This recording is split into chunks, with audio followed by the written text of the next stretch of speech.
And it was so heart-wrenching to see Aaron just crying. And he just hugged Mommy, just holding on to her tight and said, Mom, please don't hurt me. Please don't let them hurt me. When Mom and I, we just held hands and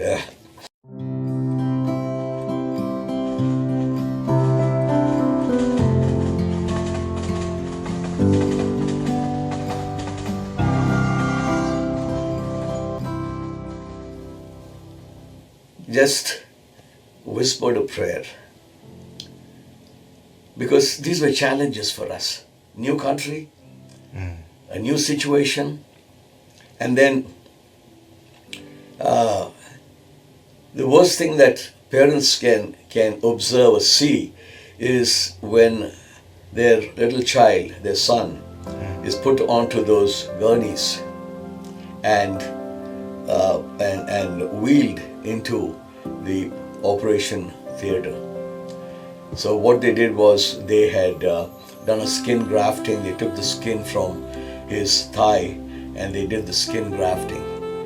So now you see Aaron, and he messes around about his thriving, and he's running around and doing his ATV things. Right. So that was the beginning of our coming to America. But through all this trauma, through all the hospital visits, through the surgery, we've seen, and that's why I think we are calling this podcast a journey of faith, the faith journey. Faith journey, yeah. We can see God's hand on this. Yeah, Dad. So a couple of things we want to dig deep, just for me and the audience that's listening. Where did we land? Once we came from India, where did we land here in the United States? We came straight to Los Angeles. And then your grandma, she was very kind, very good, very helpful, and very gracious. She had an apartment for us. Interestingly, where we are right now, at our studio, just about 5 minutes to 8 minutes walking distance on Tuhanga Avenue. I'm not sure if the address was 217 West Tuhanga. We were driven there. We had an apartment ready-made.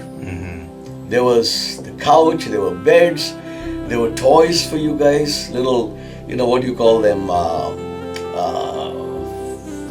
stuffed toys. Okay, when I went into the bathrooms, there was aftershave, and it was fantastic. It was a new experience for us. And immediately we called India. We had a phone over there. We called India and we said, hey, we're here in America. But this was an apartment. And, back in India we had a nice house. But this was a different experience for us. So we were there. And that was where we landed. Right. And now, you said we had no money for a cup of coffee. So how much money did we actually come into the United States with? Ballpark estimate. The Indian rupee, when it comes to the US, it shrinks. It might look very big, huge back in India, but I'm not sure how much, but I can tell you it landed up with possibly a few $100. Okay? And again, Grandma was the one who financed a whole lot of things then, and she helped us a lot financially, and she used to pay for the apartment rent, right? And she gave us about $300 each month to manage the house, so that she felt that by doing that we could be a little independent. And I'm excited for the audience to hear the entire journey, because you came from a background of a senior executive in India to now you're here in America, a couple dollars to your name, living with your mother-in-law, 3 kids, one who's going through a medical incident. So what's going through your mind? Actually, just a correction, mother-in-law was not with us. She had her own place. Nana had her own, yeah. She had her own place because she was a nurse, an in-house nurse for a elderly couple. But again, we had the independence. But again, being in a new place, we would hear the sirens. We were not used to that. Yeah. And the mom she would get us together and almost like saying, don't worry, we are here together. And then we also experienced an earthquake. No earthquakes in India. The whole apartment was shaking. But mom always reassured us, hey, if we die, we'll all die together. Right. Okay, we're together. A little too optimistic sometimes. Yes, yeah. And this was a nice apartment, place for the kitchen, and then we had a small TV, a very small TV.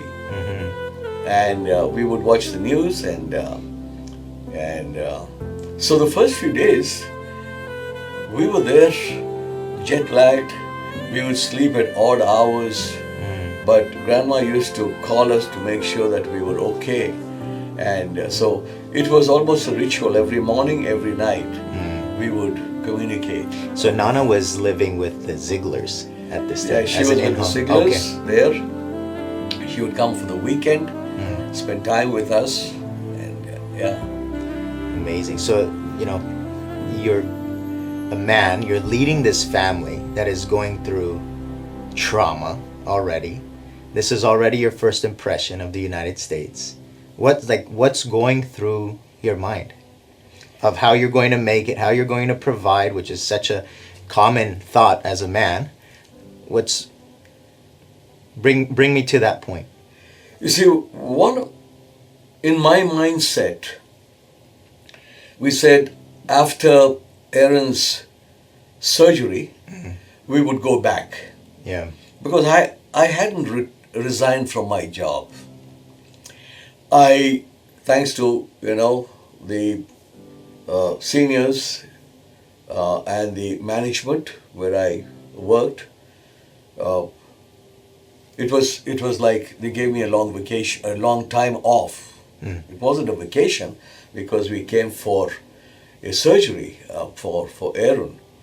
We just locked our house with everything in it. So in my mindset, we were going back. You were going back. But later on in life, I knew that Mom, she was determined. I am not going back. That's what she said. Yeah. I mean, to me, she said, okay, we'll see as time goes. Mom was a planner. Yeah. And she was a woman of faith. So she knew. So to me, I'm going back. We are all going back as a family. We had, I believe, a 1-year visa.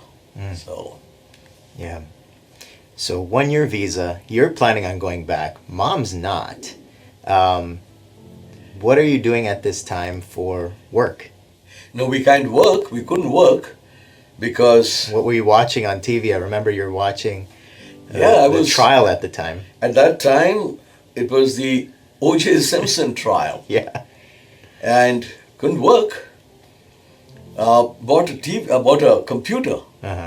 Didn't know how to use the computer, but we bought a computer, and I think it was your grandma who bought the computer for me, and we said we'll pay her back.